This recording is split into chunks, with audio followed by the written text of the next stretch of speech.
బాగుంది ఇప్పుడు ఆరోగ్యం.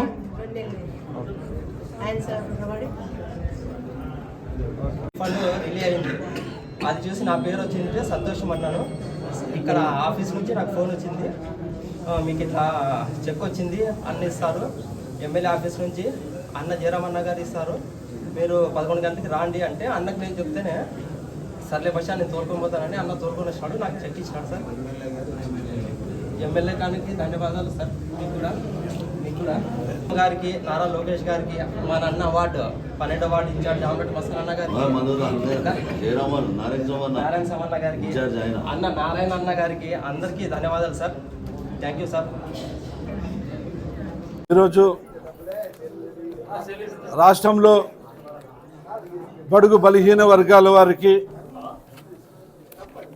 నేను ఆదుకుంటానని మన ముఖ్యమంత్రి నారా చంద్రబాబు నాయుడు పెద్ద ఆయన పేద ప్రజల కోసం నిత్యం వారి కోసం ఎన్నో కష్టాలు వచ్చినా కూడా వారికి ఆ కష్టాలతో నేను కూడా పాలు పంచుకుంటాననే విధంగా ఈరోజు రాష్ట్రంలో 5 కోట్ల ప్రజలకి మేలు చేసే విధంగా రాష్ట్ర పరిపాలన చేస్తున్నారు. కాబట్టి దాంట్లో అనుగుణంగా మన గుంటకల్ నియోజకవర్గానికి సంబంధించిన నిరుపేద కుటుంబాలు వాళ్ళ ఆరోగ్యం వల్ల హాస్పిటల్కి పోయిన తర్వాత ఖర్చు అయ్యి ఎంతో ఇబ్బందులు పడి అప్పుల పాలు అయిన వాళ్ళకి అన్న మీ హాస్పిటల్లో ఇంత ఖర్చు అయింది, మమ్మల్ని ఆదుకోండి అని చెప్పి వచ్చిన తర్వాత నా దగ్గరికి వస్తే నేను మన పెద్ద ఆయన సీఎం గారు తక్షణమే సీఎం రిలీఫ్ దీనిపైన నేను ఆయనకు పంపించిన తర్వాత దాదాపుగా ఇప్పటికి 3వసారి సీఎం రిలీఫ్ ఫండ్ చెక్కులు రావడం జరుగుతుంది.